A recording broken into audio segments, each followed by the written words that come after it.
Ang mga senyales ng ikalawang pagparito ng Panginoon. Unang palatandaan ng pagbabalik ng Panginoon, mga lindol, tagutom, salot at giyera. Sinasabi sa Mateo 24:6-8, at mga kakarinig kayo ng mga digmaan at mga alingaw-ngaw ng mga digmaan. Ingatan ninyo na huwag kayong magulumihanan sapagkat kinakailangang ito'y mangyari.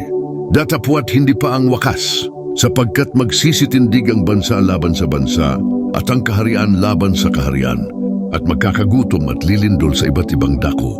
Datapwat ang lahat ng mga bagay na ito ay siyang pasimula ng kahirapan. Madalas na nagaganap ang digmaan sa mga nagdaang taon tulad ng pagbagsak ng rehimeng Taliban sa Afghanistan, ang salungatan sa pagitan ng India at Pakistan, ang pagsalakay ng Estados Unidos sa Iraq, at ang patuloy na pag-abante ng digmaan sa pagitan ng Israel at Palestine. Ang mga salot, sunog, pagbaha at lindol ay masasaksiyan rin sa lahat ng dako.